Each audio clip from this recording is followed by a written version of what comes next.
વિદ્યાર્થી મિત્રો, આજે આપણે ચેપ્ટર 8 કોષ જીવનનો એકમ આ ચેપ્ટરમાંથી જે આજે નવો ટોપિક આપણે ચર્ચા કરીશું તે છે કોષવાદ, જેને આપણે ઇંગ્લિશમાં સેલ થિયરી પણ કહીએ છીએ। કોષવાદની સમજૂતી અને કોષવાદ કેવી રીતે એને પ્રકાશિત કરવામાં આવ્યો કે એને સમજાવવામાં આવ્યો એના વિશેની ચર્ચા આપણે આ લેક્ચરમાં કરવાના છે। હવે આના પહેલાંના લેક્ચરમાં આપણે ચર્ચા કરી હતી કોષના શોધ વિશેની, કે સૌપ્રથમ કોષ શબ્દ કોણે આપ્યો, જીવંત કોષની ચર્ચા કોણે કરી, કોષ કેન્દ્રની શોધ કોણે કરી। આજે આપણે ચર્ચા કરીશું કોષવાદ વિશે। તો કોષવાદને સમજાવતા પહેલાં હું તમને થોડી માહિતી જણાવીશ। તો કે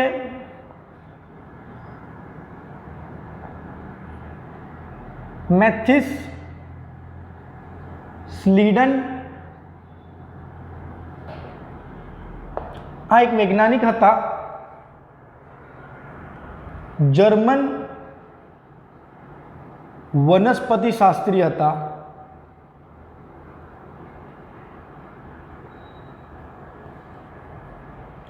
હવે અહીંયા પ્રશ્ન તો છે વનસ્પતિ શાસ્ત્રી કોને કહેવાય?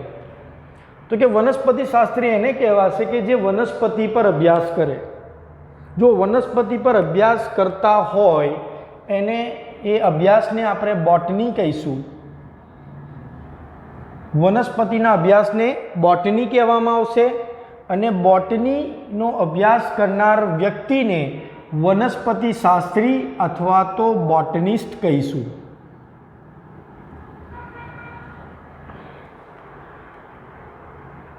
(1838)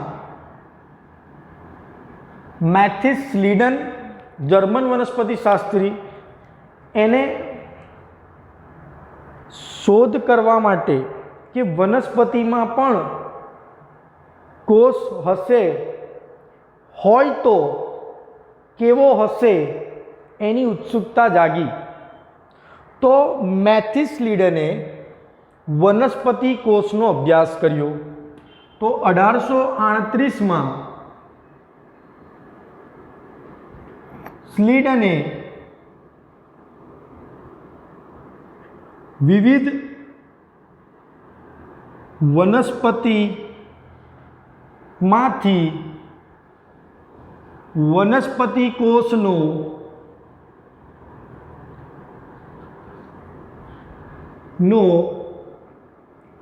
અભ્યાસ કર્યો। હવે ઇન્ટરેસ્ટિંગ પોઈન્ટ એ છે કે સ્લીડને જેટલી પણ વનસ્પતિનો અભ્યાસ કર્યો એ વનસ્પતિમાં કોષોને જોયા। વનસ્પતિ કોષને જોયા બાદ એણે નક્કી કર્યું કે એણે જોયેલા જેટલા પણ કોષો હતા એ દરેક કોષમાં એક સામાન્ય બંધારણ જોવા મળ્યું। અને એ બંધારણ શું હતું? તો કે એ બંધારણ હતું કોષ દિવાલ। એટલે હું અહીંયા વનસ્પતિ કોષ ડ્રો કરું, ધારો કે આ રીતે એક વનસ્પતિ કોષ ડ્રો કરું છું। સામાન્ય રીતે એણે આ રીતે વનસ્પતિ કોષ જોયો। એ વનસ્પતિ કોષમાં સૌથી બહાર આવેલું સખત આવરણ તેણે જોયું। હવે આ જે આવરણ હતું એ દિવાલ જેવી રચના હતી, સખત હતું દિવાલની જેમ, તેથી તેણે તેનું નામ કોષ દિવાલ મતલબ કોષ દિવાલ કીધું એને, જેને આપણે ઇંગ્લિશમાં સેલ, કોષ એટલે સેલ અને વોલ એટલે દિવાલ, એને સેલ વોલ કીધી। એને મધ્યમાં એક, હવે એણે જે અભ્યાસ કર્યો તે એને એક આમ અંદર એક શું જોઈ રચના? તો કે એક મોટી કોથળી જેવી રચના પણ એને જોઈ। એ કોથળી જેવી જે રચના છે શું છે એ આપણે આગળ ચર્ચા કરીશું. અને થોડી બાજુમાં એણે એક ગોળાકાર ટપકા જેવી રચના જોઈ, જેને એણે દર્શાવ્યું કે આ શું છે, તો કે આ કોષ કેન્દ્ર છે. ઓલરેડી 1831માં રોબર્ટ બ્રાઉને કહી દીધેલું કે દરેક કોષમાં કોષ કેન્દ્ર હોય છે. એમ એણે સામાન્ય રીતે વનસ્પતિ કોષનો અભ્યાસ કર્યો. આ એક બીજી જે દિવાલ છે, જે બીજું જે આવરણ છે, સોરી દિવાલ નહીં કહું, મેં એને આવરણ કહીશ, એ આવરણ કોષરસ સ્તર છે. પણ એણે કોષરસ સ્તરને જોયું નથી. એણે સૌથી વધારે ફોકસ ક્યાં કર્યું કે એને સૌથી વધારે ધ્યાન એનું આકર્ષિત થયું હોય તો સૌથી બહાર આવેલું સખત આવરણ છે એના પર ગયું, કે વનસ્પતિના દરેક કોષોમાં એને આ સખત આવરણ જોવા મળતું હતું. ઓકે, હવે એણે આ જે સંશોધન કર્યા, કોણે કર્યા? મેથિસ સ્લીડને. આ બધા સંશોધનને એણે 1838માં પ્રકાશિત કર્યા અને એક સામાન્ય વિધાન આપ્યું, સ્ટેટમેન્ટ. હવે એ વિધાન શું હતું? એણે એવું કીધું કે ભાઈ દરેક વનસ્પતિમાં નહીં, દરેક વનસ્પતિ કોષોની બનેલી છે. આ વિધાન એણે કેવી રીતે આપ્યું? તો કે આ વિધાન એણે આપ્યું કોના અનુસંધાનમાં? એણે દરેક વનસ્પતિના કોષોનો અભ્યાસ કર્યો અને એના આધારિત એણે આ વિધાન આપ્યું. તો આપણે એમ પણ કહી શકીએ કે મેથિસ સ્લીડન જેણે વનસ્પતિ કોષનો અભ્યાસ કર્યો, જેણે સૌપ્રથમ વનસ્પતિ કોષનો અભ્યાસ કર્યો. સૌપ્રથમ વનસ્પતિ કોષ નહીં બોલીએ, પણ વનસ્પતિ કોષને વિસ્તૃત રીતે વધુ ડિટેલમાં ચર્ચા કરી.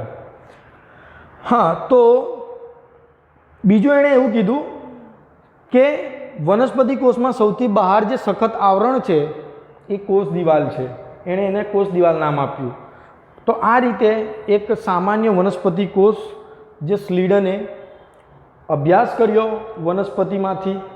હવે હું તમને આ તો મેં સ્લીડનની માહિતી આપી, તમે આ બોર્ડ વર્કને જોઈ રહેલા છો અને આને તમે સ્ક્રીનશોટ પણ લઈને તમારી પોતાની નોટ્સ બનાવી શકો છો, અથવા તો તમે રિવાઇન્ડ કરીને આ લેક્ચરને આટલું ફરીથી તમે જોઈ શકો છો. હું હવે બોર્ડને સાફ કરીશ અને હું બીજી માહિતી તમને પ્રસ્તુત કરીશ.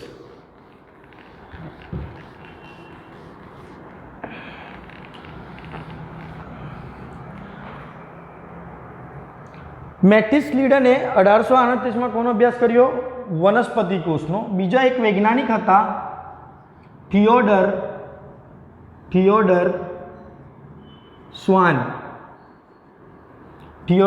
સ્વાન. આ જે વૈજ્ઞાનિક છે તેમણે 1839માં, ઓકે, હવે થિયોડર સ્વાન કોણ છે તે પહેલાં કહી દઉં, તો કે એ બ્રિટિશ પ્રાણીશાસ્ત્રી છે.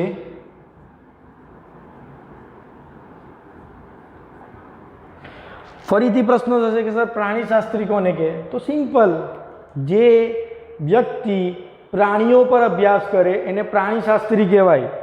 અને પ્રાણીઓના અભ્યાસને જુઓલોજી, પ્રાણીશાસ્ત્ર કહે છે. તો થિયોડર સ્વાન જે બ્રિટિશ પ્રાણીશાસ્ત્રી હતા, તેમણે શું કર્યું? તો કે એમણે 1839માં, ઓકે, શું કર્યું એમણે? તો કે થિયોડર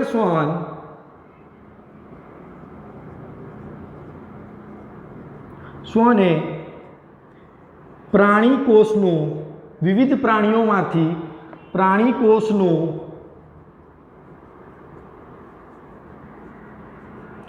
અભ્યાસ કર્યો હતો. થિયોડર સ્વાને પ્રાણી કોષનો અભ્યાસ કર્યો હતો.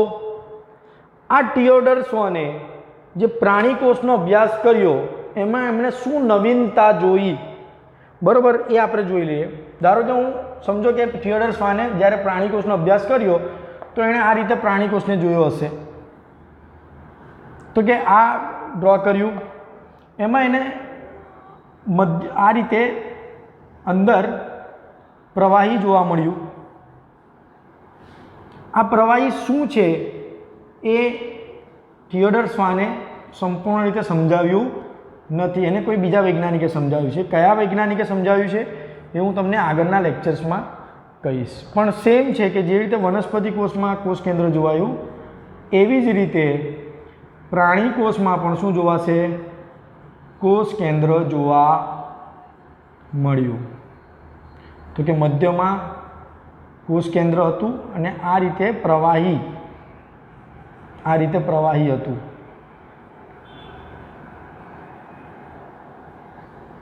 ચલો હવે થિયોડર સ્વાને જ્યારે પ્રાણી કોષનો અભ્યાસ કર્યો ત્યારે તેણે નોંધ્યું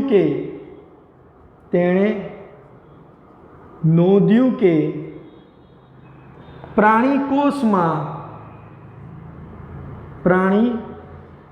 કોષમાં સૌથી બહાર એક પટલમય આવરણ જોવા મળે છે. પટલ એટલે પડદા જેવું પટલમય આવરણ જોવા મળે છે જે કોષમાં રહેલ પ્રવાહીને આવરિત કરે છે. તમે કહેશો સર પ્રવાહી કયું? તો મેં તમને હમણાં કીધું ને, આ જે પ્રવાહી છે એને આવરિત કરતું આ પડદામય પટલમય આવરણ એણે જોયું.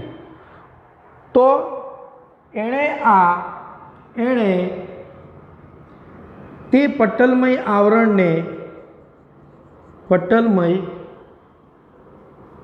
આવરણને શું નામ આપ્યું? કોષ રસ સ્તર. શું નામ આપ્યું? કોષ રસ સ્તર એણે નામ આપ્યું. આ કોષ રસ સ્તરને ઇંગ્લિશમાં શું કહેવાય? જો નામ સિમ્પલ છે. રસ એટલે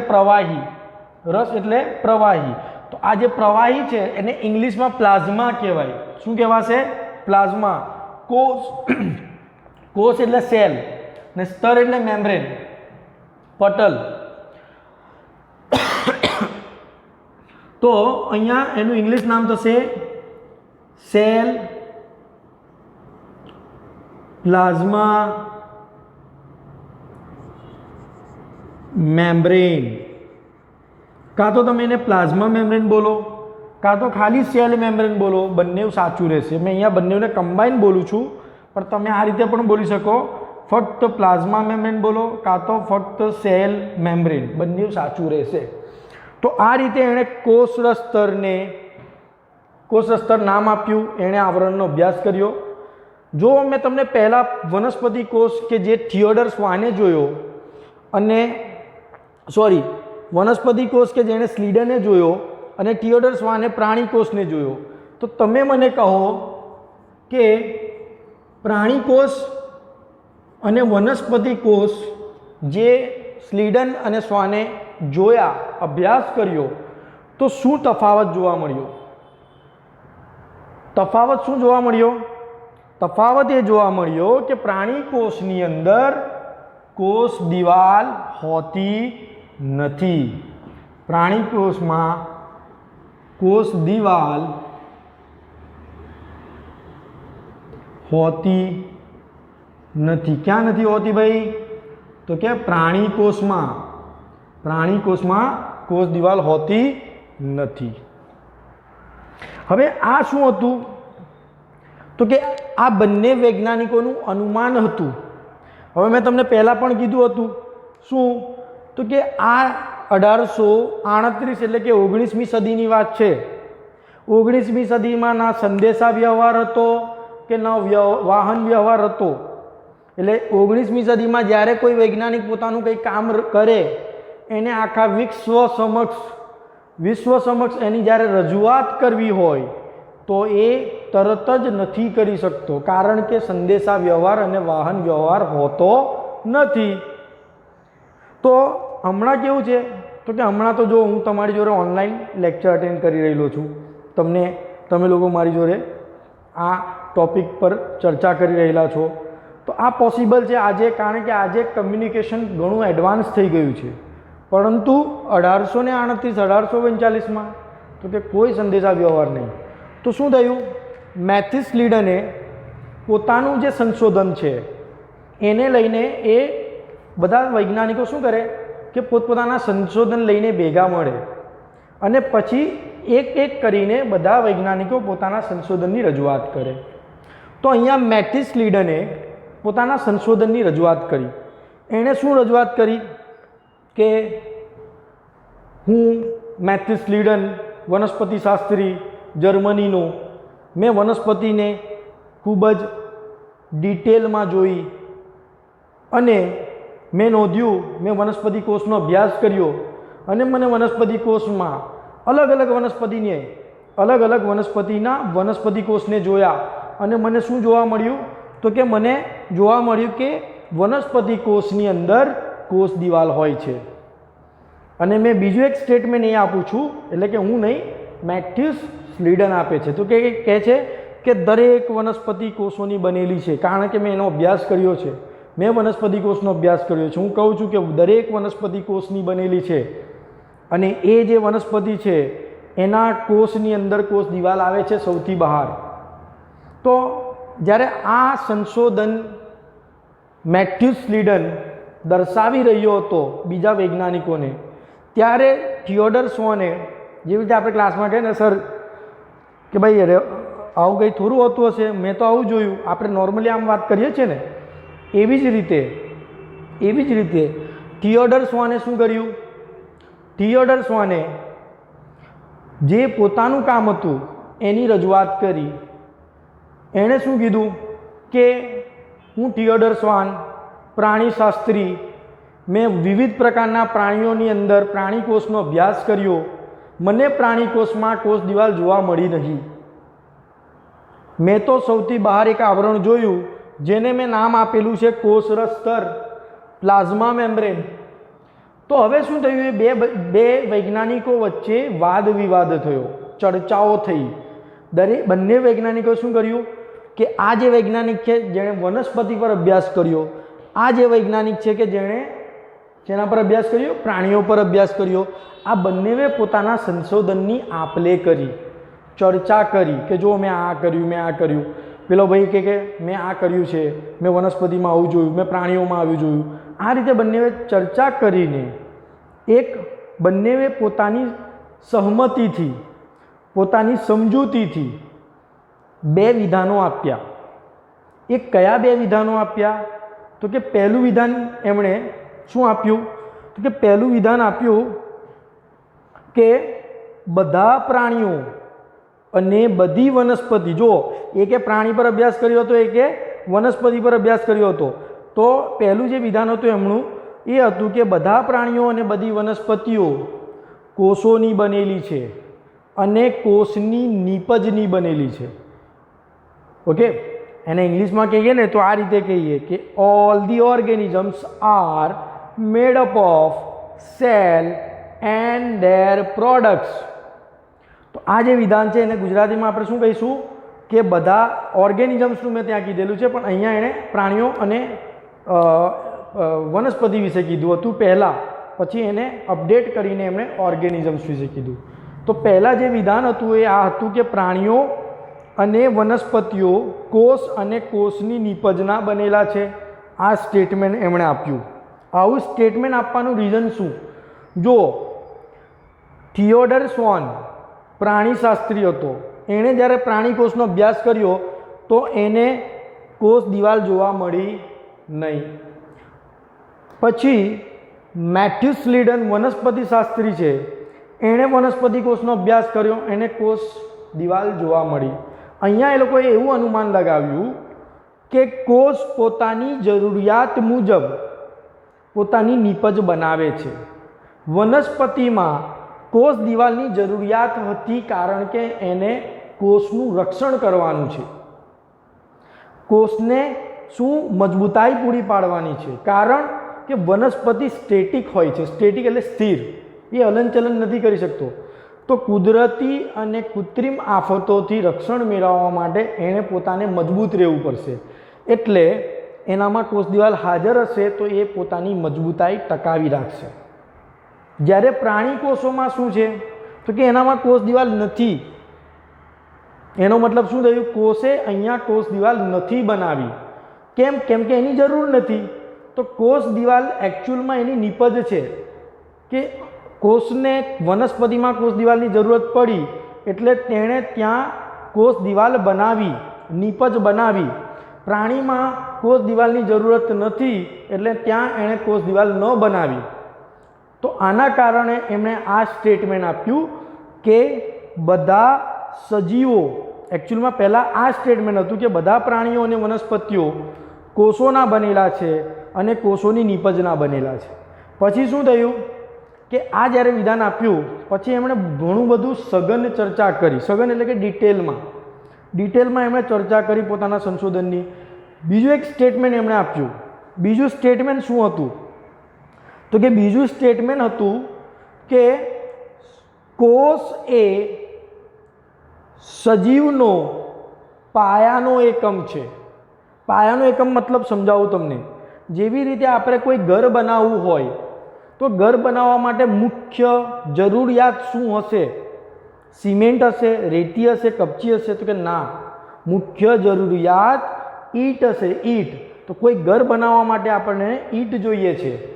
એવી જ રીતે આપણને મતલબ કોઈ પણ પ્રકારના સજીવને જ્યારે બનવું હશે તો એના માટે એનો જે પાયાનો એકમ હશે, એની જે ઈંટ હશે એ એનો કોષ છે. એવી સમજૂતી એમણે આપી. અને એવું પણ કીધું કે જે કોષ છે ને એ સજીવનો પાયાનો એકમ તો છે જ, સાથે સાથે બંધારણીય અને ક્રિયાત્મક એકમ પણ છે. Structural and functional unit. Structural એટલે બંધારણીય, ક્રિયાત્મક એટલે ફંક્શનલ. હવે તમે કહેશો સર બંધારણીય અને ક્રિયાત્મકનો મતલબ શું? એ કેવી રીતે? તો જુઓ, ધારો કે હું એક સજીવ, મનુષ્ય સ્વરૂપી સજીવ, મારા શરીરમાં થતી જેટલી પણ ક્રિયાઓ છે, જૈવિક ક્રિયાઓ, હું શ્વસન લઉં, શ્વાસોશ્વાસની ક્રિયા કરું, બરાબર, ઉત્સર્જનની ક્રિયા થાય, પાચનની ક્રિયા થાય, મારા શરીરમાં પરિવહન થાય, હું આ રીતે હલનચલન કરું, તો આ બધી જ ક્રિયાઓ એક સજીવ દર્શાવે છે. પણ એકચ્યુઅલીમાં જોવા જઈએ તો એ સજીવની અંદર જે પેલા કોષો છે એ કોષો આ બધી ક્રિયાઓ કરે છે. અને આ કોષોના સામૂહિક પ્રયાસથી એ ક્રિયાઓ ઓર્ગેનિઝમ એટલે કે સજીવમાં જોવા મળશે. એટલે હું તમને સિમ્પલ ભાષામાં કહું તો કે મારામાં જે પાચન થાય છે ને એ પાચન મારા શરીરની અંદર પાચન તંત્ર કરે છે. ને પાચન તંત્રના અંગો જેમાં જઠર આવશે, આંતરડું આવશે, નાનું આંતરડું, મોટું આંતરડું, અન્નનળી, મુખ, તો એ બધા જે અંગો કે જે કોષોના બનેલા છે, પેશીના બનેલા હોય, એ પેશી કોષો કોને કહેવાય એ બધું આપણે આગળ સમજીશું. તો કે કોષોના બનેલા છે ને એ કોષો કામ કરશે તો અંગો કામ દર્શાવશે.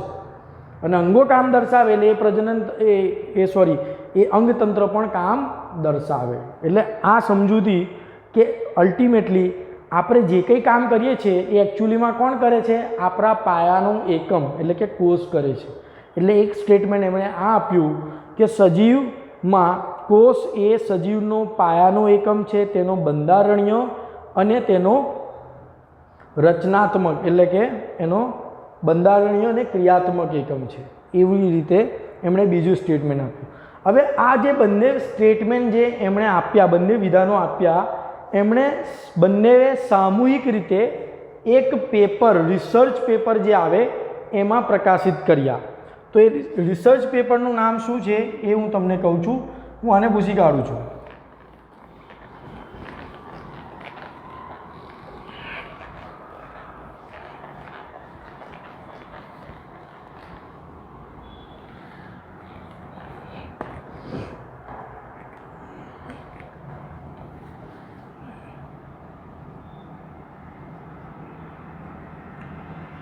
સ્લીડન અને સ્વાને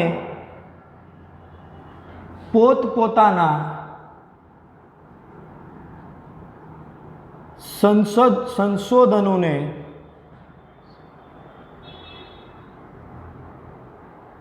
સંશોધનની આપલે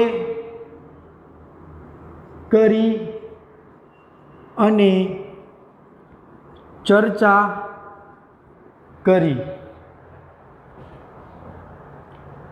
ત્યારબાદ ચર્ચા બાદ તેમણે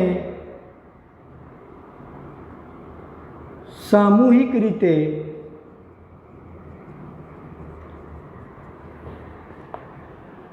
એક વિધાન આપ્યું.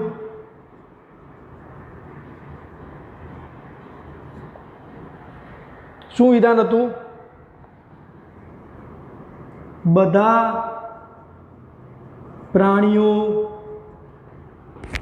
અને બધી વનસ્પતિ એ કોષ તથા કોષની નીપજની બનેલી છે, નીપજના બનેલા છે. આની સમજૂતી મેં તમને ઓલરેડી એક્સપ્લેન કરી દીધી છે, કેવી રીતે કોષની નીપજ કહેવાય. ત્યારબાદ આ જે સ્ટેટમેન્ટ આપ્યું એમણે, એ સ્ટેટમેન્ટ પછી તેમણે કોષવાદની રજૂઆત કરી. તો બંને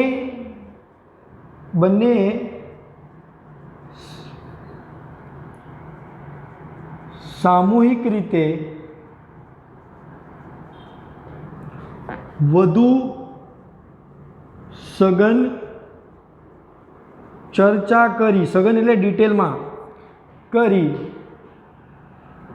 બીજું સ્ટેટમેન્ટ આપ્યું, બીજું વિધાન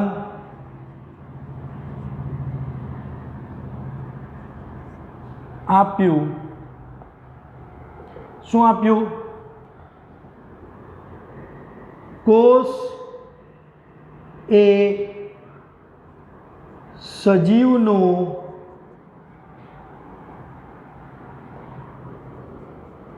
પાયાનો બંધારણીય અને રચનાત્મક એકમ છે. હવે આ જે વિધાન છે એ આગળ જતા શું કહેવાયું? પછી જ્યારે એમણે કોષવાદ આપ્યો, જ્યારે તેમણે કોષવાદ આપ્યો ત્યારે આ સ્ટેટમેન્ટ શું થઈ ગયું? બધા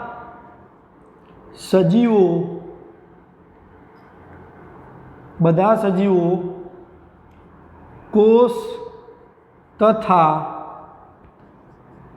કોષોની નીપજના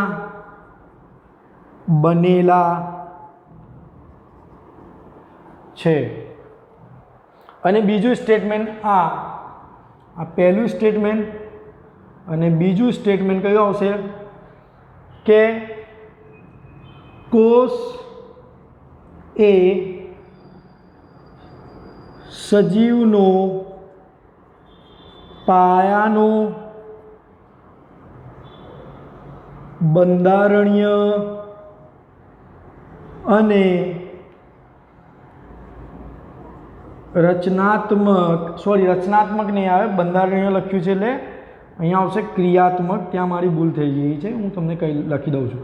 ક્રિયાત્મક એકમ છે. અને ઇંગ્લિશમાં બોલું ને, cell is the basic unit, basic structural એટલે કે બંધારણીય, ફંક્શનલ એટલે કે ક્રિયાત્મક એકમ છે.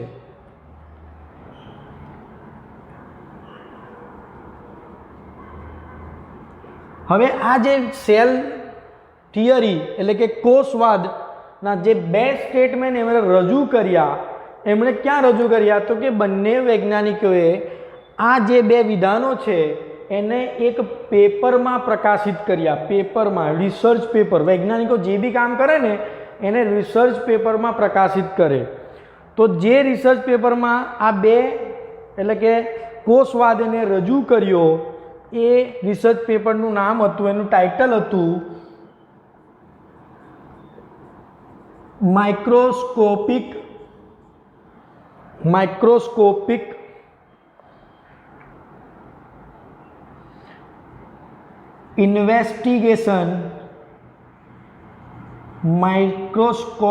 ઇન્વેસ્ટિગેશન ઓન ધ, હું સમજાવું છું તમને, મતલબ on the similarity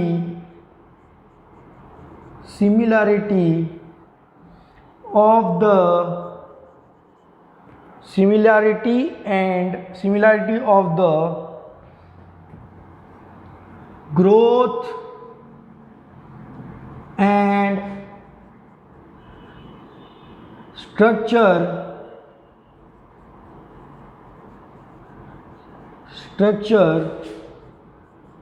of the plants and animals. આ પેપરનું નામ હતું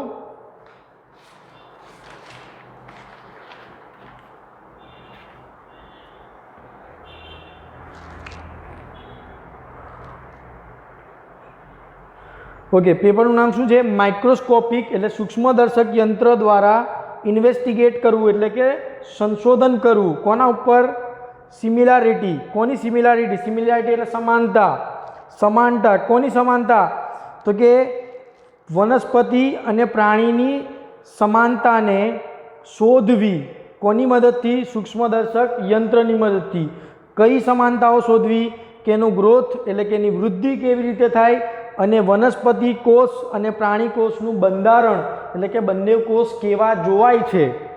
આ ટાઇટલ હતું એ પેપરનું કે જેમાં એમણે કોષવાદના અનુસંધાનમાં જેટલી પણ માહિતી છે એની ચર્ચા કરી. હવે બીજું એક સ્ટેટમેન્ટ હું તમને કહેવા માગું છું કે સ્લીડન અને સ્વોને જ્યારે પોતાના સંશોધનની આપ-લે કરી ત્યારે એમણે એવું અનુમાન લગાવ્યું કે વનસ્પતિ કોષ અને પ્રાણી કોષમાં ખૂબ જ સમાનતા છે. ફક્ત એક જ વિવિધતા છે, અને એક વિવિધતા અને થોડી ઘણી વિવિધતા અંગિકાઓમાં છે, પણ જે મુખ્ય વિવિધતા છે એ કોષ દિવાલમાં છે કે કોષ દિવાલ વનસ્પતિમાં જોવા મળે છે અને પ્રાણી કોષમાં જોવા મળતી નથી. તો આ રીતે કોષવાદ કયા વર્ષમાં? 1838, 1839માં, અને બંનેના સામૂહિક પ્રયાસો દ્વારા રજૂ કરવામાં આવ્યો. તમારો પ્રશ્ન એ થવો જોઈએ, સર કોષવાદ એટલે શું? જો કોષવાદ કોને કહેવાય? વાદ શબ્દ સમજાવી દઉં મેં. વાદ એટલે થિયરી. જ્યારે કોઈ વૈજ્ઞાનિક એવું વિચારે કે યાર આવું થતું હશે, તો એને અનુમાન કહેવાય. દાણા બાંધે. દાણાની ઇંગ્લિશમાં હાઇપોથેસિસ કહીશું. આપણે શું કહીશું? હાઇપોથેસિસ. હું અહીંયા લખી દઉં છું, દાણા બાંધવી. તો એને આપણે શું કહીશું? હાઇપોથેસિસ. હવે દાણા ખાલી બંધાય. આ જે દાણા બાંધે, હાઇપોથેસિસ બાંધે, એ જે હાઇપોથેસિસ છે એને જ્યારે પ્રાયોગિક રીતે પ્રેક્ટિકલી એને પ્રૂવ કરી દે, એને સાબિત કરી દે, તો એની માહિતી પ્રાપ્ત થાય. તો જ્યારે કોઈ વસ્તુની આપણી પાસે દાણા છે કે ખાલી માની લીધું છે કે ભાઈ આવું થતું હશે, તો એને હાઇપોથેસિસ કહેવાય.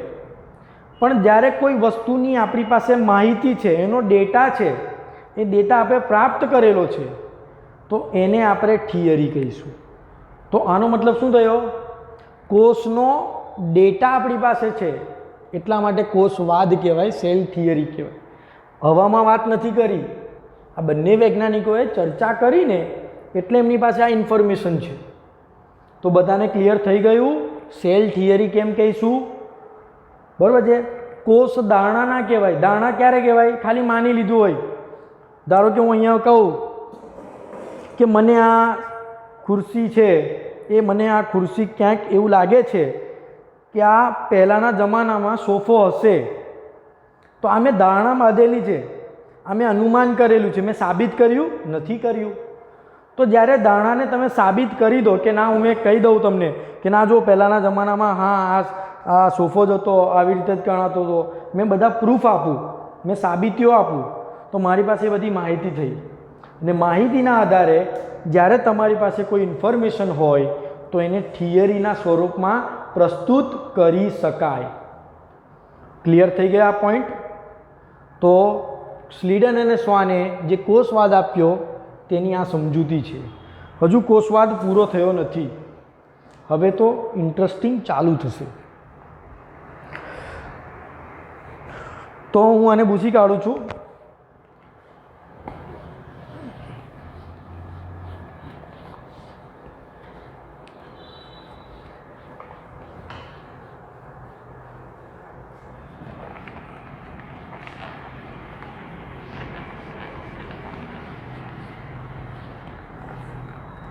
ચલો હવે જો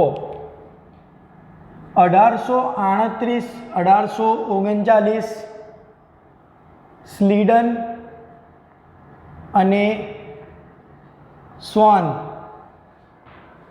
દ્વારા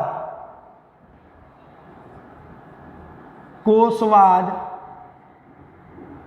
રજૂ કરવામાં આવ્યો.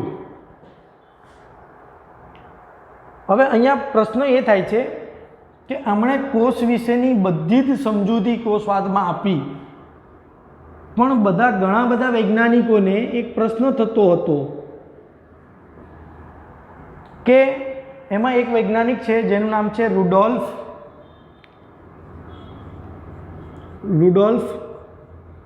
વિર્ચો અથવા તો વિચો, અને આપણે ગુજરાતીમાં લખીએ તો વિરશો લખાશે, વિરશો અથવા તો વિશો. તો કે રુડોલ્ફ વિર્શો કયા વર્ષમાં? 1855માં કંઈક સંશોધન કર્યું. આ વૈજ્ઞાનિકે એક પ્રશ્ન ઉઠાવ્યો. આ રુડોલ્ફ વિર્શો છે, એણે શું પ્રશ્ન ઉઠાવ્યો? એણે કોષવાદમાં એક પ્રશ્ન એ ઉઠાવ્યો કે કોષનું સર્જન કેવી રીતે થાય? કોષનું સર્જન એટલે કે કોષ બને કેવી રીતે? નવા કોષનું સર્જન કેવી રીતે થાય? આ કોણે પૂછ્યું? આ વૈજ્ઞાનિકે પૂછ્યું, રુડોલ્ફ વિર્શો. કોને પૂછ્યું? સ્લીડન અને સ્વાનને, કે તમે લોકોએ નવો કોષ કેવી રીતે સર્જાય એ તો સમજાવ્યું જ નથી, અને એ સમજાવી ન શક્યા. બલકી આ જે સ્લીડન છે ને, એ તો એવું માનતો હતો કે આ ધારો કે કોષ છે, આ કોષનું કેન્દ્ર છે. આ સ્લીડન એવું માનતો હતો કે આ જે કોષ કેન્દ્ર છે ને, એ પોતાનામાંથી એક કલિકા બનાવશે, અને આ કલિકા, આમ કલિકા કેવી રીતે બને? તો કે બહારની બાજુમાં આ રીતે ઉગશે, અને આ જે કલિકા છે એ કલિકા કોષ કેન્દ્રથી શું થશે?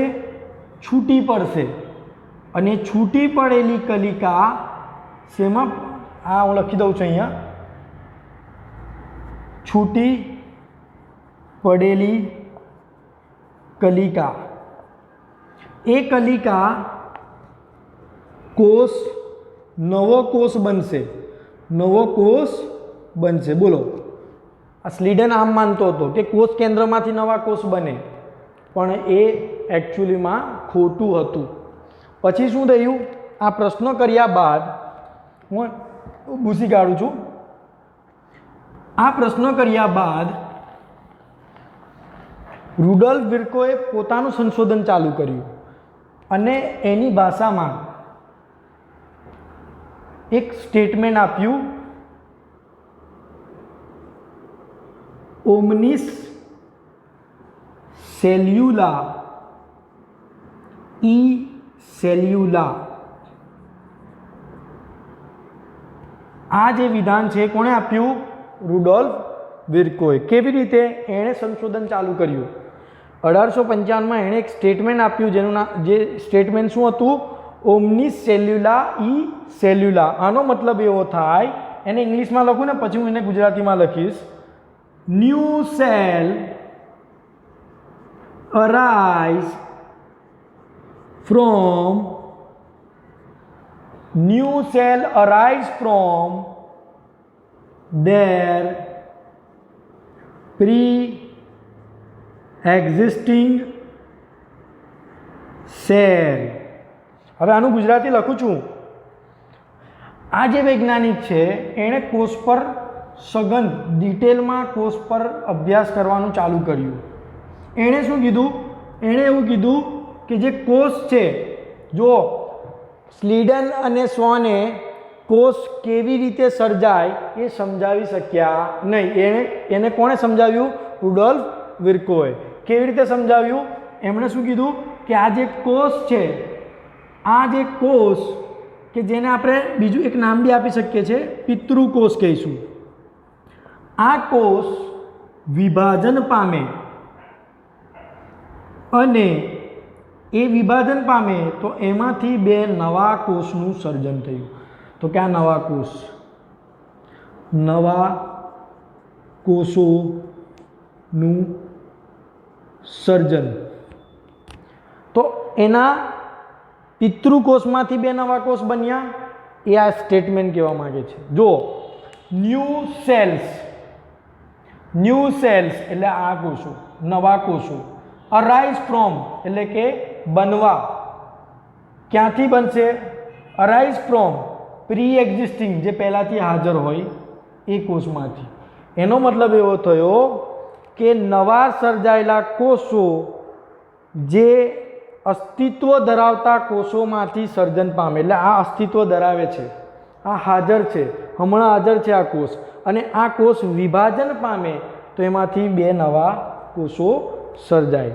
તો આ કોષનું વિભાજન થયું એટલે અહીંયા આપણે શું લખીશું? કોષ વિભાજન.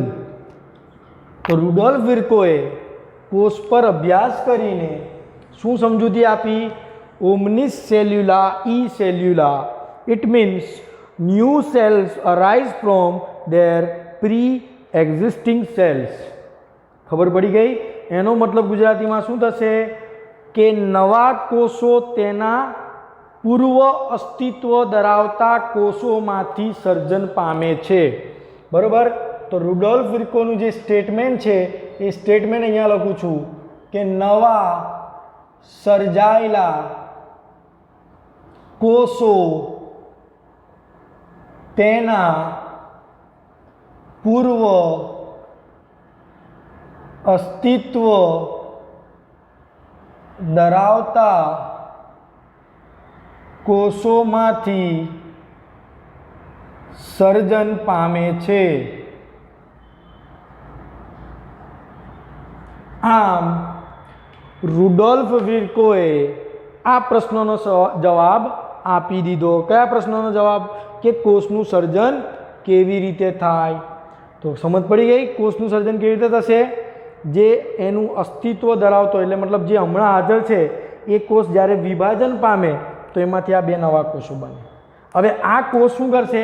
આગળ જતાં વૃદ્ધિ પામે, એટલે કે એની એ પુખ્ત થાય, એટલે આ રીતે આના જેટલો મોટો થશે. ધારો કે હું અહીંયા બતાવું તમને કે આટલો મોટો થયો. હવે પાછો આ વિભાજન પામે તો એમાંથી બીજા બે નવા કોષો, એટલે આ રીતે ચાલ્યા કરે. તો રુડોલ્ફ વિર્કોએ આ સમજૂતી આપી. અહીંયા જો તમે લોકોએ ધ્યાનથી આ સમજ્યું હશે તો તમારો પ્રશ્ન એવો થવો જોઈએ કે સર આ કોષ છે એ ક્યાંથી બન્યો? તો આનો પણ સેમ પ્રશ્ન રહેશે કે આ કોષ એના પૂર્વ અસ્તિત્વ ધરાવતા કોષમાંથી બન્યો. તો અહીંયા પ્રશ્ન એ થવો જોઈએ કે સર એ બધું છોડો, તમે દરેક વખત આમ જ કહેશો કે આ કોષ એના પૂર્વ અસ્તિત્વ ધરાવતા કોષમાંથી બન્યો, પછી એ કોષ ક્યાંથી બન્યો? તો કે એના પૂર્વ અસ્તિત્વ ધરાવતા કોષમાંથી બન્યો. સર મને એમ કહો કે સૌથી પહેલાં કોષ કેવી રીતે બન્યો.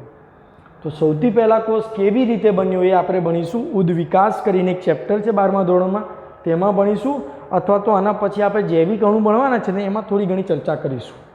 તો રુડોલ્ફ વિર્સોએ આ સમજાવ્યું.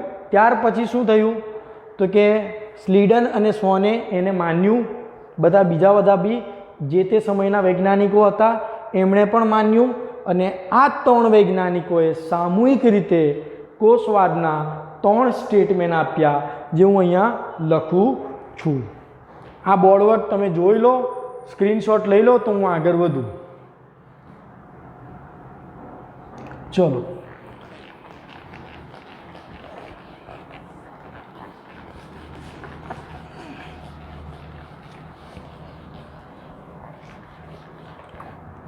તો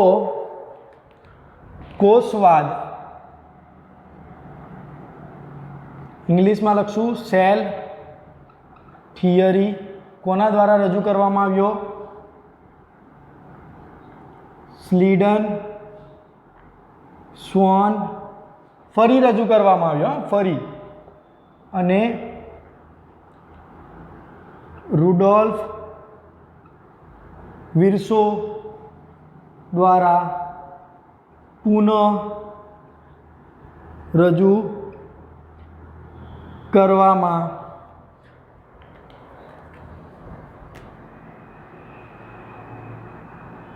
આવ્યો. તો એમાં પહેલું સ્ટેટમેન્ટ શું હતું? પહેલું સ્ટેટમેન્ટ હતું બધા સજીવો કોષ તથા કોષની નિપજોના બનેલા છે. આ પહેલું સ્ટેટમેન્ટ. બીજું સ્ટેટમેન્ટ મેં તમને કીધું, કોષ એ સજીવનું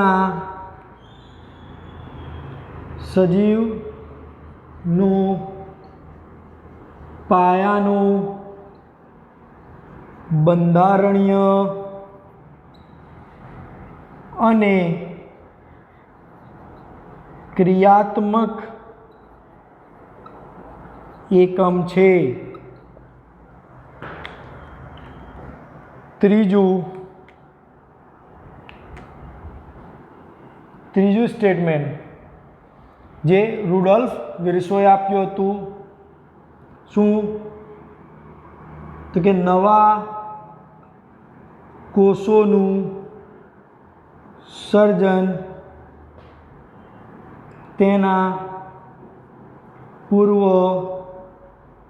અસ્તિત્વ ધરાવતા કોષોમાંથી